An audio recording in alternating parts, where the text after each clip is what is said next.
उदयपुर नामक राज्य में राजा सूरजभान राज्य करते थे।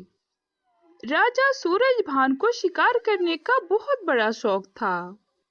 एक दिन राजा जंगल में शिकार करने के लिए गए। जब वह शिकार करके लौट रहे थे, तब उन्हें किसी के रोने की आवाज सुनाई देती है। सेनापति, ये आवाज कहाँ से आ रही है? चलिए देखते हैं।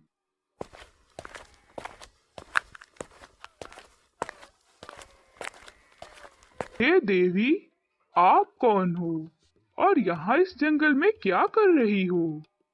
महाराज, मेरा इस दुनिया में कोई नहीं है। मेरे पति ही मेरा सहारा थे। अब वो भी मुझे छोड़कर चले गए। वो स्त्री देखने में बहुत सुंदर थी, इसलिए राजा उससे विवाह करने का निर्णय लेते हैं। हे देवी, आपकी बातें सुनकर मुझे बहुत बुरा लगा। यदि आप बुरा ना माने तो मुझसे विवाह करके आप मेरे महल में रह सकती हैं। मुझे आपके चरण स्वीकार है महाराज। राजा उस स्त्री से विवाह करके उसे अपने महल ले आते हैं। राजा की पहली रानी नैना ने दुखी मन से उन दोनों का महल में स्वागत किया। रानी नैना के 2 पुत्र थे, राजकुमार अजय और राजकुमार विजय। वो दोनों बहुत ही चंचल थे।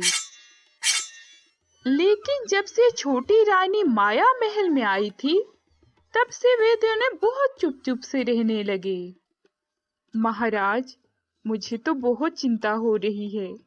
मैं कुछ दिनों से देख रही हूँ कि ये दोनों चुप-चुप से रहने लगे हैं और मुझे इन दोनों की तबीयत भी कुछ ठीक नहीं लग रही है। अरे महारानी, आप खामखा चिंता कर रही हैं। हम अभी वैद्य जी को सूचना भिजवा देते हैं। महाराज ने वैद्य जी को सूचना दिया। वैद्य जी आए और उन्होंने दोनों राजकुमारों का इलाज किया। लेकिन काफी कोशिश करने के बाद भी दोनों राजकुमार की तबीयत में कोई सुधार नहीं हुआ। ऐसे ही धीरे-धीरे समय गुजरा। अब महाराज की तबीयत भी खराब हो गई। वैद्य जी ने महाराज का भी इलाज किया, लेकिन उनकी तबीयत में भी कोई बदलाव नहीं आया। महाराज, मैंने बहुत उपाय कर लिए, लेकिन आपके तबीयत में तो बदलाव बिल्कुल नहीं आ रहा है। लेकिन वैद्य जी, ऐसा क्यों? क्या मैं कभी ठीक नहीं हो पाऊंगा? अरे नहीं नहीं महाराज, मैं अपनी तरफ से पूरी कोशिश करूंगा। देखना, आप बहुत जल्द ठीक हो जाओगी। वैद्य जी ने महाराज को आश्वासन दिया और वहां से चले गए। ऐसे ही कुछ दिन और गुजर गए, लेकिन महाराज और उनके पुत्र की तबीयत में कोई सुधार नहीं हुआ। तब महाराज ने गुरुजी से मिलने का निर्णय लिया। गुरुदेव, मैं बहुत बीमार हूँ और जब से मैंने दूसरी शादी की है, तब से मेरे साथ कुछ भी अच्छा नहीं हो रहा है। पहले तो मेरे दोनों पुत्रों की तबीयत खराब हुई, अब मेरी। वैद्य जी ने बहुत उपचार कर लिए, लेकिन हमारी तबीयत में बिल्कुल सुधार नहीं हो रहा है। कृपया आप हमें कोई रास्ता दिखाएं। हम इससे कैसे निकल सकते हैं? हे राजन, क्या आप मुझे बता सकते हो कि आपको वो स्त्री कहाँ मिली थी? गुरुदेव, जब मैं शिकार से लौट रहा था, तब वो स्त्री मुझे जंगल में मिली थी। गुरुदेव ने अपनी शक्तियों से पता लगाया, तब जाकर राजा से कहा, हे राजन, आप जिस स्त्री से विवाह करके उसे अपने महल लाए हो, वो कोई साधारण स्त्री नहीं है, वो तो एक नागिन है।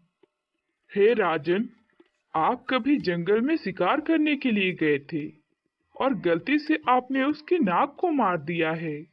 वो नागिन उसी का बदला लेने के लिए आई है। गुरुदेव, ऐसा कैसे हो सकता है? मुझे विश्वास नहीं है। हे राजन, यदि आपको विश्वास नहीं है, तो फिर मैं जैसा कहता हूँ, आप वैसा ही करें। इसके बाद गुरुदेव ने राजा से उपाय बताया। राजा अपने महल लौट आए।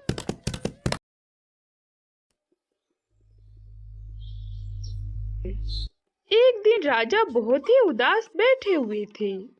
तभी रानी माया वहां पर आई। उन्होंने राजा से पूछा, क्या हुआ महाराज, आप इतने उदास क्यों हैं? महारानी, मैं आपसे क्या बताऊं? हमारे गांव में पहले एक बहुत महान जादूगर रहता था, जो बहुत अच्छा जादू दिखाता था। तो इसमें उदास होने वाली कौन सी बात है?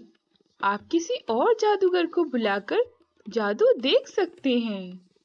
नहीं महारानी, उसके जैसा कोई और जादूगर जादू नहीं दिखा सकता है।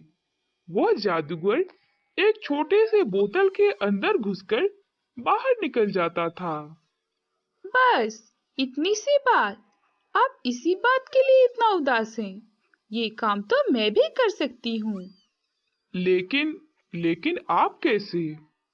वो सब आप मुझ पर छोड़ दीजिए। आप कल सुबह सभा का आयोजन करें। अगली सुबह राजा ने सभा का आयोजन किया। सभा में सभी लोग आए हुए थे। तब छोटी महारानी माया ने अपना जादू दिखाना शुरू किया।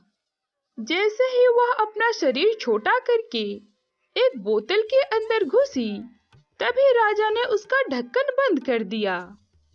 इसके बाद वह गुरुदेव के साथ मिलकर उस बोतल को ले जाकर नदी में फेंक दिया और इस तरह राजा को नागिन से मुक्ति मिल गई। और इस तरह फिर से राजा का जीवन पहले की भांति खुशहाली से बीतने लगा।